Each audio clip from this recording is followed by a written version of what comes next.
안녕하세요. 가정법률TV의 법무사 김민경입니다.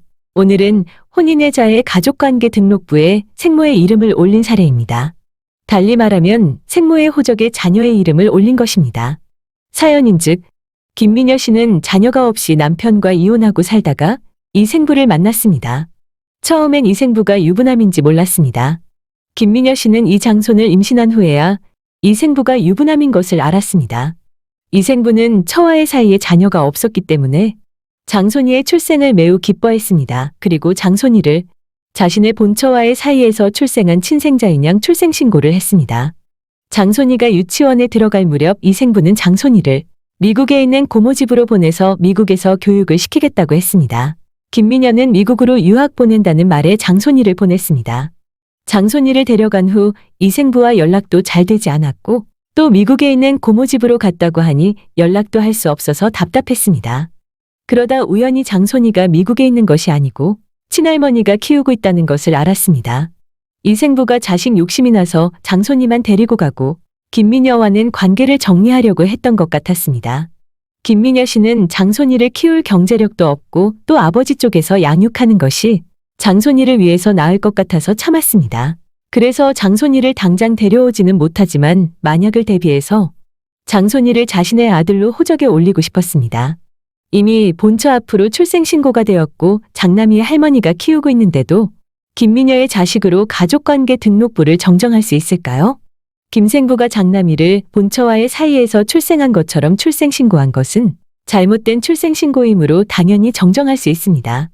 물론 김생부가 한 출생신고는 친생자로서의 출생신고로는 무효이지만 인지신고로서의 효력은 있습니다. 그리고 본처가 장남이를 양육한 바도 없고 김미녀 씨가 장남이를 본처에게 입양하는 데 동의한 바도 없으니 당연히 장손이의 모를 김미녀로 정정할 수 있습니다. 김장남을 김미녀의 아들로 올리는 법. 먼저 김생부의 본처를 상대로 친생자관계 부존재 확인의 소를 제기합니다. 그리고 생모와 김장남 사이에는 친생자관계 존재 확인의 소를 제기합니다. 친생자관계 존재, 부존재 두 소송의 판결이 확정되더라도 아버지는 김생부가 맞기 때문에 호적의 아버지는 그대로이고 다만 김장남의 지위는 혼인 중의 자에서 혼인의 자가 됩니다. 과거에는 혼인 중의 자가 혼외자보다 호주 승계의 순위에서 앞섰고 또 호주의 상속 지분이 컸기 때문에 혼인의 자인지 혼인 중의 자아인지가 중요했지만 그러나 호적 제도가 없어진 오늘날은 혼인 중의 자식이나 혼인의 자식이나 법적 지위에는 아무런 차이가 없습니다.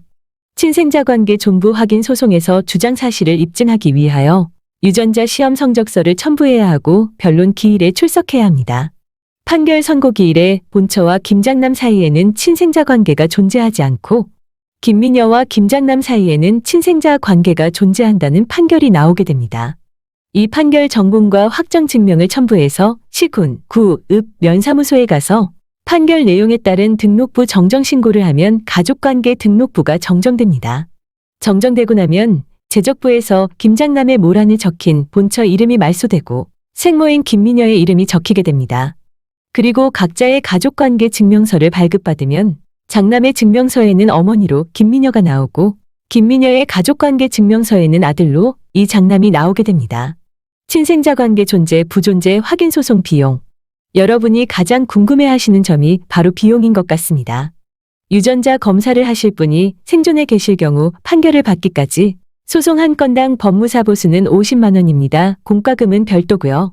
친생자관계 존재 확인 소송과 부존재 확인 소송은 당사자가 달라서 별개의 사건입니다. 법원에서도 두 건을 심리하고 판단하므로 인지대나 송달료도 두 건으로 납부하게 됩니다. 그러면 친생자관계 확인 소송은 언제까지 해야 하나요? 친생자관계 존재와 부존재 확인 소송은 당사자가 생존 시에는 소송을 제기하는 데 기간 제한이 없습니다. 다만 당사자 일방이 사망할 경우 그 사유를 안날로부터 2년 내에 제기해야 합니다. 당사자가 사망했으니 망자를 상대로 소를 제기할 수는 없고 이때는 검사를 상대로 해서 소를 제기해야 합니다. 검사를 상대로 소를 제기할 경우는 다음 사진을 참고하세요.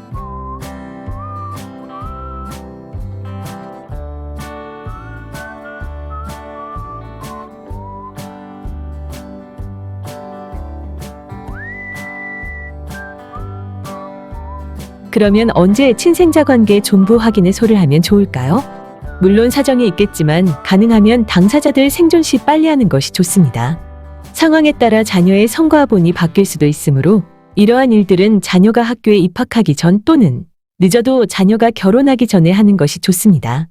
가족관계 등록부 정정으로 인하여 성이 바뀔 경우 대학교까지의 졸업장 그리고 자격증 등의 성을 변경해야 하고 또 혼인했다면 자신은 물론 그 자녀의 성까지 변경될 수 있으므로 신분행위가 확대되기 전에 하는 것이 좋습니다. 가족관계 등록부를 정정하지 않으면 상속도 곤란하고 무엇보다도 자녀가 연로하신 친부모의 보호자 역할도 하기 어렵습니다. 즉 언제 정정해야 하는지 그 시기는 가능하면 빠를수록 좋은 것입니다. 친생자 관계 존부 확인의 소는 피고의 주소지 관할 법원에 제소하는데요. 그러면 원고와 피고는 누구로 해야 할까요? 누가 원고가 되고 누가 피고가 될지는 이 영상 마지막에 뜨는 당사자 적격에 대해 자세히 설명한 추천 영상을 참고해 주세요. 친자관계 정리와 관련하여 궁금한 점이 있으시면 연락 주세요.